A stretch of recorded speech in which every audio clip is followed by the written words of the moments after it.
So பொதுவாக வெள்ளிக்கிழமை வந்து ப்ரமோஷனல் டாஸ்க்லாம் நடக்கும். இந்த சீசன் ப்ரமோஷனல் டாஸ்க் ஸ்பான்சர் பண்ணுறதுக்கு கூட ஆள் இல்லை போல இருக்குது. ஏன்னா டிஆர்பியே இல்லை. இப்போ பார்த்தீங்கன்னா எல்லாருமே தூங்கிட்டு இருக்காங்க. பாருவும் இவங்களும் கமருதீனும் மட்டும் உட்காந்து பேசிகிட்டு இருக்காங்க. வேறு யாருமே பேசலை. கூட வந்து கானா வினோத் உட்காந்துருக்காரு. கொஞ்சம் நேரம் பாட்டு பாடிட்டு இருந்தாங்க. பக்கத்தில் வந்து சபரி தூங்கிட்டு இருந்தார். கானா வினோத் தனியாக உட்காந்துருந்தார். அப்போ கமருதீன் வந்து பாருக்கிட்ட பெர்மிஷன் கேட்டார், இந்த மாதிரி கானா வினோத்தை நம்ம இங்கே கூப்பிடலாமான்னு. உடனே வந்து பாரு வந்து ஓகே கூப்பிடு அப்படின்னு சொல்லுவாங்க. உடனே கானா வினோத்தும் வருவார். வந்ததுக்கப்புறம் என்னென்னா இவங்க 2 பேரும் சும்மா பேசிகிட்டு இருக்கும்போது கானா வினோத் கேட்பாரு, ஏய் நீங்கள் 2 பேரும் ஏன் கல்யாணம் பண்ணிக்க கூடாது அப்படின்னு சொல்லி கேட்பாரு.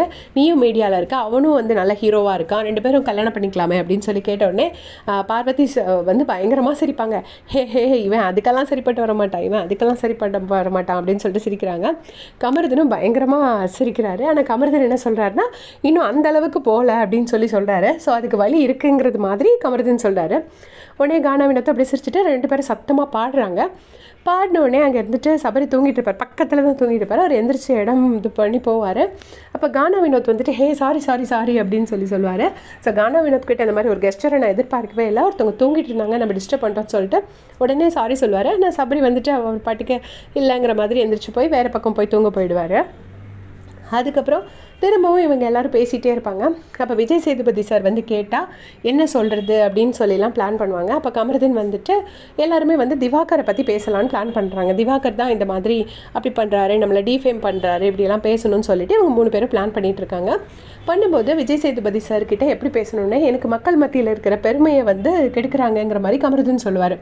அப்போ வந்து இப்படி பேசிதான் நீ வாய் விட்டு தான் நீ நல்லா அண்ணங்கிட்ட மாட்டுற, அந்த மாதிரி வாய் விடாத, நீ வந்து ஒழுங்காக பேசு, இவர் வந்து சும்மா என்னை டிஃபேம் பண்ணுறாருன்னு மட்டும் சொல்லு, எதை சொல்கிறோமோ அதை ஷார்ட்டாக சொல்லிவிட்டு டப்புன்னு உட்காந்துடணும், நம்ம வளவலன்னு இழுக்கும்போது தான் சேதுபதி சாருக்கு கோவம் வருதுங்கிற மாதிரி இவங்க 3 பேரும் டிஸ்கஸ் பண்ணுறாங்க.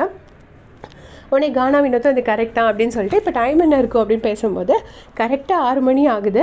இவங்க பாருவும் கமருதீனும் 6:30 இருக்கும் அப்படிங்கிறாங்க. பட் கானா வினோத் வந்து இல்லை 6 மணி இருக்கும் அப்படின்னு சொல்லிட்டு இந்த டைமில் சீக்கிரமாக இருட்டிடும், அதை வச்சு டைமை ஜாஸ்தியாக எடை போடக்கூடாது அப்படின்னு சொல்கிறாரு.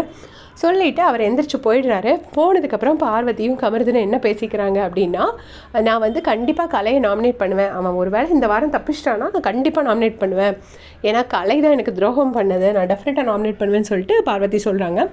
சொல்லிவிட்டு அதுக்கப்புறமா என்ன சொல்கிறாங்க அப்படின்னா, முதல்ல நான் உன்கிட்டேருந்து டிஸ்டன்ஸ் மெயின்டைன் பண்ணும், உன்கிட்டேருந்து டிஸ்டன்ஸ் மெயின்டைன் பண்ணால் தான் எனக்கு வந்து நல்லது, அது உனக்கு தெரியுதா அப்படின்னு சொல்லி கேட்குறாங்க. அதுக்கு கமருதீன் அப்படி சிரிக்கிறாரு. ஸோ இதுதான் இப்போதைக்கு லைவில் நடந்துட்டுருக்கு. இதே மாதிரி லைவ் அப்டேட்ஸ் உடனுக்குடன் தெரிஞ்சுக்கிறதுக்கு சேனல் சப்ஸ்கிரைப் பண்ணிக்கோங்க. தேங்க்ஸ் ஃபார் வாட்சிங்.